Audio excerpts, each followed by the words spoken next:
Good morning, my dear students. Today I am with another poem from the book First Flight. The name of the poem which we are discussing today is Fog and it is written by Carl Sandburg. Before moving into the poem, we should know something about the poet. Carl Sandburg was poet and more than that he was a editor and a journalist. He is an American poet and when you read a poem, every single poetry will have inner meaning. If you can just look into this poem, it's just 21 words and with just 2 sentences. But the way the poet has looked into the poem, that means the depth of the poem is totally different. I'm sure the word fog. When you see the word fog, there are a lot of things which have come to your mind, right? Early morning getting up and going to school, and when you see the fog while going to school, what can happen? It would a problem for the drivers. So fog has a negative part, like will it create problems like accidents. But another part, if you look, fog is so warm, you feel so happy, you feel so cool. But there is also one more thing, especially in certain cities when it is completely polluted and a smog. When you have a fog, that is called a smog. I hope you know that. All of us have seen fog, but no one may have done a comparison like how Carl Sandburg done. So let's begin by reading the poem and then I will tell you the literal meaning and will do critical appreciation. Now you may think, why critical appreciation? We need it because the way the poet is thinking than the way our thinking is totally different. So we'll move on to the poem. The fog comes on little cat feet. It sits looking over harbor and city, on silent haunches and then moves on. The fog comes on little cat feet. It sits looking over harbor and city, on silent haunches and then moves on. You might think, every day I have seen fog, but did I ever compare this with something? But the poet did. The poet or author, they have got some simple technique where they use a comparison in different level. Over here, you can find the poem, the whole poem is metaphorically compared between the fog to a cat. So we'll move on to the lines. The fog comes on little cat feet. The fog comes on little cat feet. The arrival of the fog has been compared to a cat.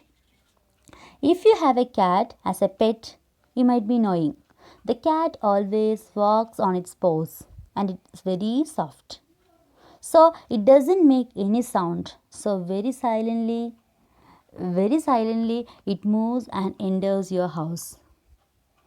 In the same way, the arrival of the fog nobody notices. So just like how the cat is sitting there or how God is watching us, the fog, what does it do? The fog comes and it's above your head. As the fog is looking around and checking us, everything is okay. Clear? It sits looking over harbor and city on silent haunches. It sits looking over harbor and city on silent haunches. So it's looking the harbor and the city. It was like the land and the sea, the harbor and the city, and it was like the land and the sea. And what is it doing? The way the cat is sitting by bending its knee, that's called haunches.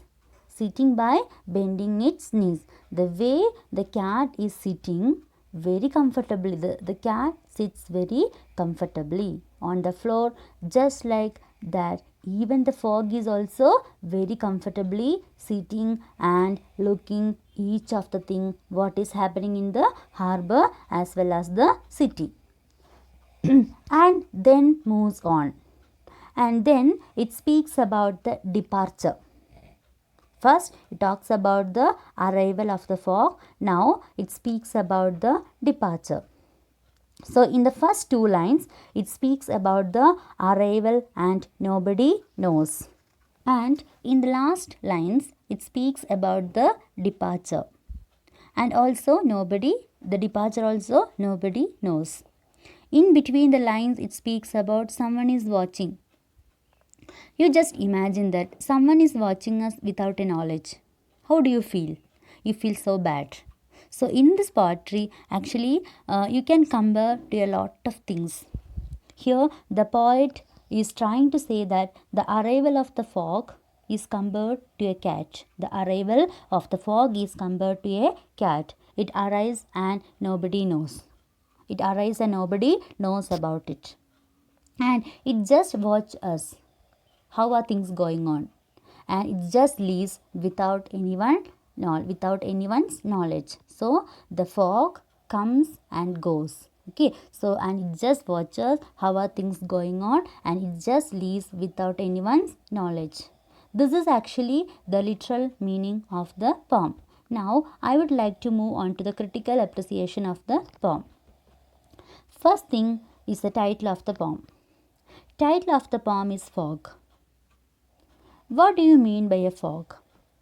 Fog means it's the droplets of water. You know that. It contains the droplets of water and which is actually around our air. Now, the fog can symbolize a lot of things. Fog comes and goes. Fog comes and goes. So, fog can compare to the problems of our life. The problems of our life is unpredictable. We don't know when the problem would come and go. But we should have one thing.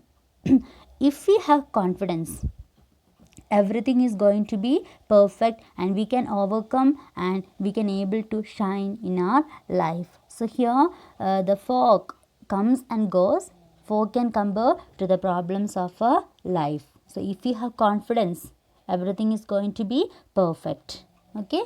Fog also shows something which is hidden. You just imagine we are traveling and there is fog. We won't be able to see what is other side properly. We know many accidents are happening because of fog.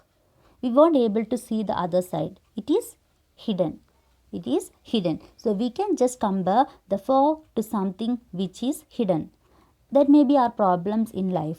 So all these things can be actually compared.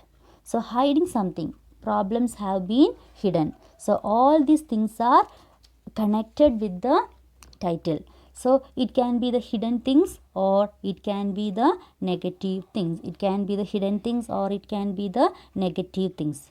So Carl Sandburg, being a journalist, seen the word fog in a different way. If you can see more into the title, we can see there are a lot of things. The hidden things lying behind the poem. Clear? This is more about the poem. I hope you understood the poem. Okay, now we'll discuss the poetic devices. First one is metaphor. I already discussed. The word fog is actually compared to a cat. The word fog is actually compared to a cat. It's called a metaphor. Comparing two different things. Okay. And the second one is personification. The fog silently sit. The fog silently sit. The fog cannot sit. That is actually personification. The human quality is given to non-living things. The human quality is given to non-living things. That's called a personification. The fog silently sits. That means the fog cannot sit. Okay, that's called a personification. And there is no rhyme scheme in this poem. It is in free verse. Okay, these are the important poetic devices in the poem. I hope you understood the whole poetry. Thank you.